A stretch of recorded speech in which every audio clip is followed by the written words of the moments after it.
So look, I understand that the Dallas Cowboys offense has not been at that MVP, high-level, elite offensive production level for the good part of a couple weeks. Okay, I completely understand that. We're going to do in this video is go through a couple reasonings for why we're in this funk and just talk about ways that they can get out of it with, talking about the why we're in this situation.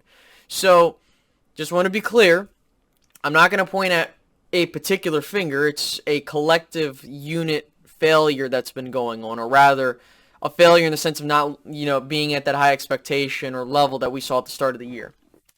So, before we do that, if you guys could do me a solid favor and like the video, it'd be greatly appreciated. It helps the channel out a lot in YouTube's algorithm.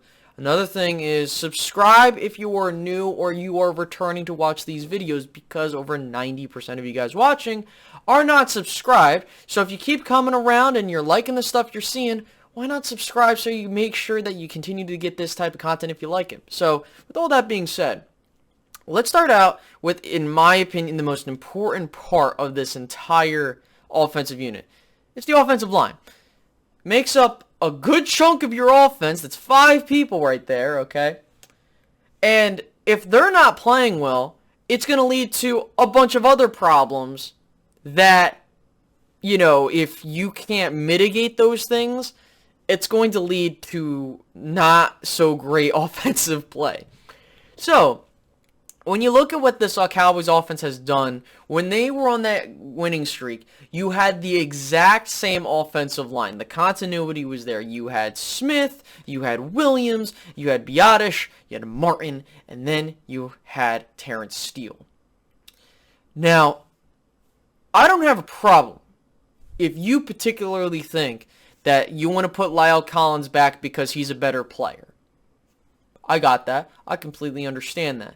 I think the part that's throwing us into a loop, and this all happened after the, I want to say it was after the Falcons win, was when you have a situation where you're taking Terrence Steele, who's been playing the entire season at a good level, at right tackle, and you want to throw this young guy on the left side when he really hasn't gotten a lot of reps there. I understand that he's the swing tackle. He gets more reps than La'el. I get it. But he wasn't ready for that, and that wasn't really cool for them to do. That's number one. Number two, you decide going into a game against an opponent who's 6-4, I think, at that point in time, if I remember correctly. They're a good team. They're trying to get back into sorts, and they didn't particularly play well on offense, that being the Chiefs, but I digress. Getting back to my point. You decide, okay, this is a marquee matchup. Let me go ahead, bench Connor Williams, and put in Connor McGovern. Now, my Penn State bias aside, I do like Connor McGovern. I think that he has the potential to be good, but he's in the exact same issue. He's having the same issues that Connor Williams had when he started out, like those growing pains. And so for me, I think that was ill-advised of the Cowboys to do. Sure, Connor Williams having all those penalties is one thing, but if it's like, and I say this for any type of player, if you have consistent bad play, you're not doing well. But if you're playing great or good the entire time and you just have one F-up, I'm not going to particularly care. It's like, okay, he's really good. Yes, I think it's, a bad thing that you're holding, but sometimes those aren't his fault. There were moments where I'm watching, I'm like, what the hell? How was that a holding call? But, again, with that being said, left guard is still an issue. Then at right tackle, La'el's getting back into his groove. I can see that. But that just, oh my God, it's just, what I don't like is when you preach, and more specifically, I'm talking about McCarthy, you preach about continuity, yet you're moving this shit around when you're trying to get better seating. And as a result, and this is going to go for the entire offense, because Dallas's inability to take advantage of a situation, if you go watch my last video, which, as of today, the Rams beat the Cardinals, so now the 3rd seed is in play, as long as Dallas doesn't lose the rest of their games. But you lost ample opportunity to stay in the thick of things, which they still are, but you could have been higher and if you won these games. And I understand you're not going to win every game. Look, I said Dallas would be 12-5. They're 9-4 at the point in time where I picked they would be 8-5. So I'm cool. I am not mad at the fact that this team is doing well. They're a good football team, okay? Dallas is a really good football team. I think that that's a problem here is that we got a taste of it, and because we're going through those growing pains or the pains of a season where you go into these slumps, and we've seen this as Cowboys fans where we go into these slumps. Let's be honest here, 2018 had its slump, we had our slumps to start the year. You had a situation where, you got shut out in a game. You had 2019 where you went into a slump. We remember that vividly. You had 2017, you went into a slump. Like, this is a thing that happens, people. Like, this isn't something, like, it happens every year pretty much. It's just a matter of when. And this isn't just the Cowboys that are dealing with this. There are other teams. I always say this, and I know I'm kind of going on a side tangent, but I think it's important to stress this while we're here. At least we're not the Bills, where they were 7-4, and they were in control of their own destiny. Now they're 7-6, and now they're losing their division that they could have easily have pulled away from if they didn't get their heads out of their asses. Or if they stop having their heads in their asses, I should say. But we could be in the situation that Buffalo is in. Just saying. So just remember that. But yeah, this offensive line hasn't been playing well as a result. Moving on to the next part. The run game. The run game has not looked efficient at all in this stretch of time. Now, I'm not one, if you know me, I'm one that advocates for passing on first down because statistically speaking and analytically, it is the correct thing to do. My biggest issue, though, is that in order for everything to be humming on offense, your run game needs to be able to get you into third down and manageables if necessary. Your running game needs to be able to close these games out and, not having you pass the ball in situations where you just need to run the clock out and end the game. And you can look at that primely in that Washington game. I get it. We're trying to get this offense out of a funk, and I even said it on Twitter. Look, you got to get this offense into rhythm. And there are, it could be one play that does it. It could be a singular game. I don't know. Momentum's a weird thing. Getting into rhythm's a weird thing. But the problem is that, and I don't want to get too ahead of myself because there's a whole nother portion of this that I want to get to. But when you look at this run game, it just looks so anemic. Like, the scheming of the runs haven't looked particularly good in the sense of you're just running into the wall of the defenders and you're hoping that you can just overpower them. Doesn't that sound familiar? Another thing is that we aren't doing east-west running as much. And that's what's really the bread and butter to have an effective run game is you had to be able to not only just dominate north to south, but east to west too. And Dallas hasn't done that, and it's just been so infuriating. And so, as a result, if your run game's not working to where now you have your quarterback having to bail you out on third and long every single time, that's a problem. I'm not trying to create excuses for the quarterback. I'm not trying to create excuses for the offensive line or the running backs. My main thing is that it's a multifaceted issue. And this run game hasn't been good. I don't give a damn if Zeke doesn't have 100 yards. I don't care about that. All I care about is this running game working? And so far, this running game has been hit or miss, and luckily, mostly miss. But I can say for certainty that in this Washington game, they played okay. Not at the level that's optimal for getting this offense back on track, but they played good enough given the circumstances. But they can do better. Now you're all waiting for the quarterback thing because you're trying to, not you in particularly, those that are watching, but there are some individuals in Cowboy land, specifically on Twitter too, mostly, where it's like they just come up whenever this happens, oh, Dak Prescott is a shitty quarterback. He isn't the guy, all this other stuff. Listen, for me, as I go to the Connor Williams situation, if you are in a situation, now again, it's more than just the statistics, by the way, but if you're in a situation where you're making more solid to good to great plays than bad plays, that's not a problem with me. Dak Prescott in the first 6 weeks of the season before he got hurt with the calf injury looked like an MVP candidate, and there was no problem with saying that for certainty. Now you look at this stretch of games, and I had to take a look to get a sense of what he was looking like statistically. 8 touchdowns, 6 interceptions, 1,500 passing yards, and completing 71% of his passes, and only 6.6 yards per attempt. You compare that to the first 6 weeks, 8.6 yards per attempt. That's not good, okay? Like, he's not playing up to the par in which he thinks that he can play at. And there, I think, is a series of issues with him. It could be the injury that's bothering him. I don't know. It could be a mental thing. Maybe he's trying to do a lot more and there's something going on there. I don't know, people. I really don't. But the fact is that we're not sitting here today, or more specifically me, it's not like Dak has been playing like he's been playing in the last 6 weeks, more specifically in some of these games, the entire time. If you go look back, right? You look at the Denver game, didn't play well. You go look at the Atlanta game, he played pretty well. You go to that Chiefs game, played meh. You go to the Raiders game, he played pretty good given the circumstances. Okay? And then finally, you have the 2 games with the Saints and the Washington football team. The Saints game, he looked meh, but he had his moments where it was like, okay, that's good. And in the Washington game, same thing. He had moments where he didn't look good, but he also had moments where he looked good, so meh. So I don't want this to sit here and make it seem like I'm making excuses. Because I said in the last video, he has been playing well.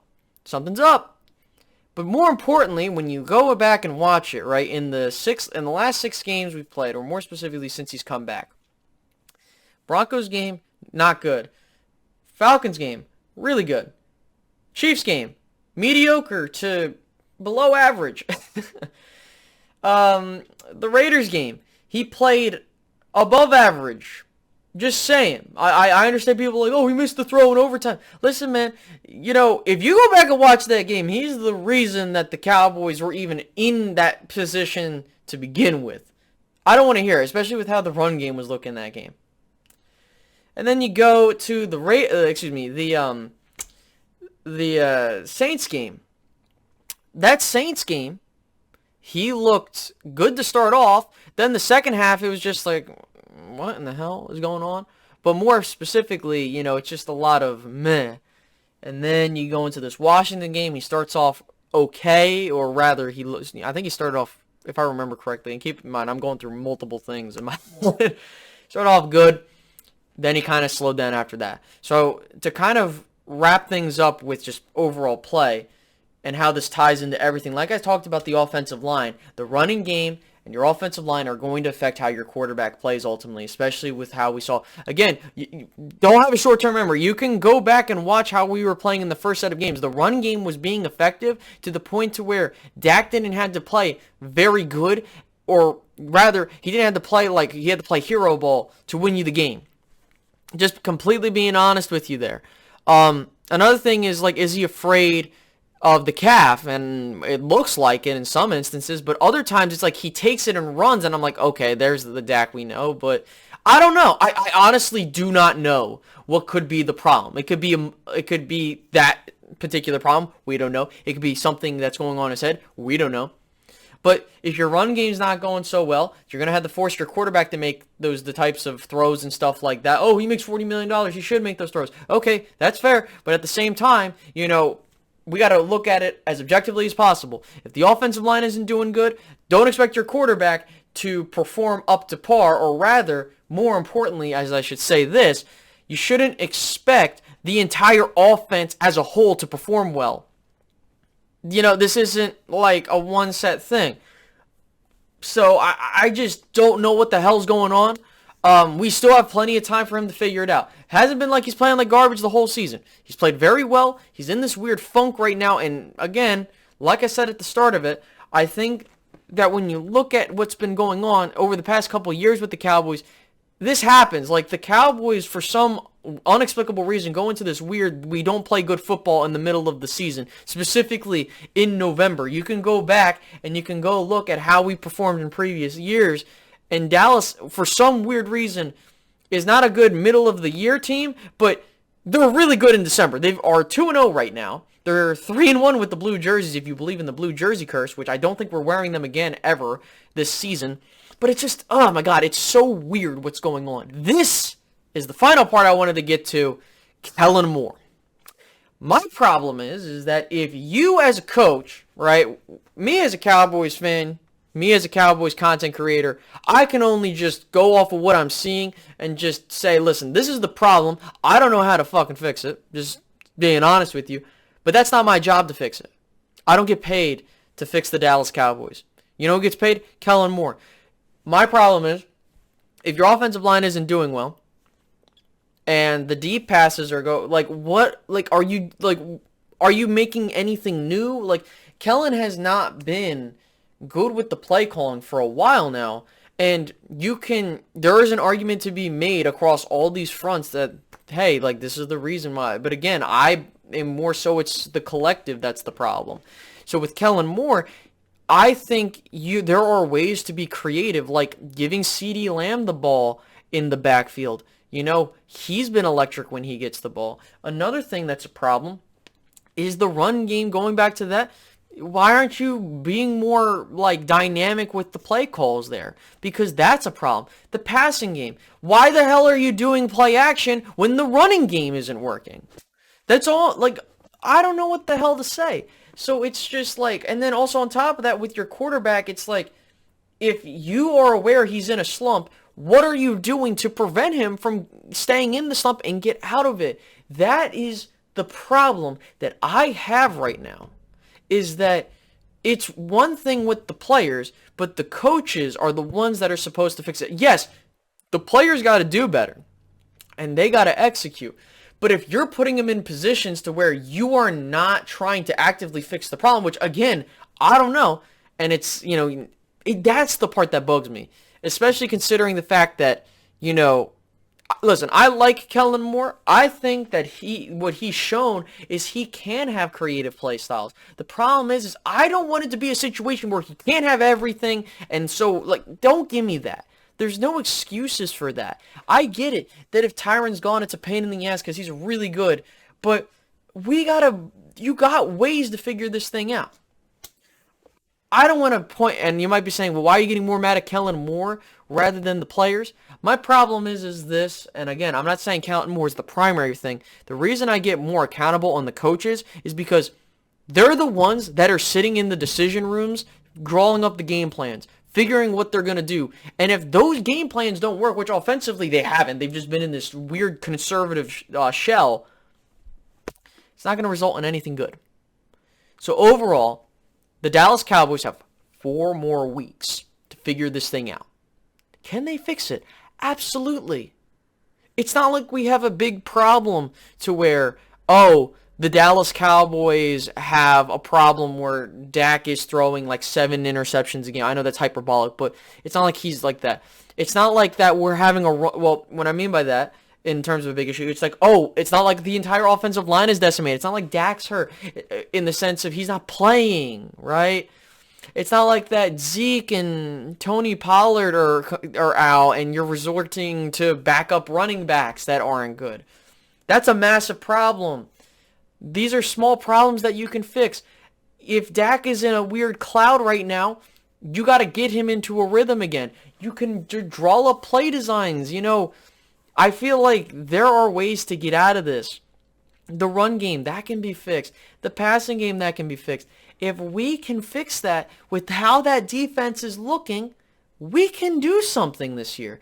Listen, I also said this on Twitter. If you don't, this is just a plug for you to follow me, by the way. I've said, if the Dallas Cowboys look at what's going on right now, there is yet to be anyone where you're saying that is going to be the team that wins the Super Bowl this year. Just being completely honest with you. There is not a team in the AFC that I could say, you know what, they're going to go all the way and win it this year. Maybe the Patriots, but there's that. Another thing, in the NFC, there's no NFC team that's striking out to me. The Rams, who were the media darlings, they've looked up and down. We'll see how they look in the stretch run. The Cardinals, they've been winning games, but like I'm kind of still not, I don't know. I was sold on them, and now I'm kind of wishy-washy with them. The Packers, maybe, and Tampa Bay, maybe, because they got Tom Brady. But still, I don't see an overwhelmingly favorite that it's not like a 2013 Seattle Seahawks type of thing, or a New England Patriots type of team where it's like they're just beating the shit out of everybody type of thing. We don't see that this year.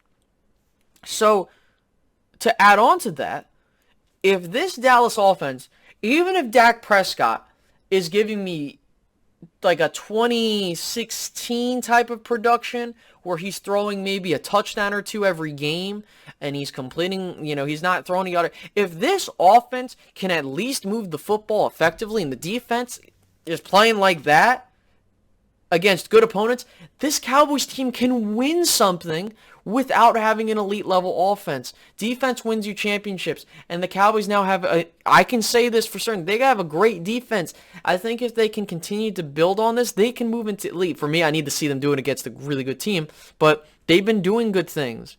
So, offensively, if Dallas just gets even 60 to 70% with what they were doing in the win streak, I can say for certain that you can make an argument that the Dallas Cowboys are the favorites in the NFC. Now, I'm not saying that in this video. I'm not saying that that's to be the case right now. I still firmly believe if this offense doesn't get back on track, there could be a possibility that Dallas doesn't do anything this year, which that's a fair assessment. But again, I don't want to take the rest of your time. I know this was a long video, but there's a lot of shit to talk about. But I do greatly appreciate you guys for watching to the end of this video.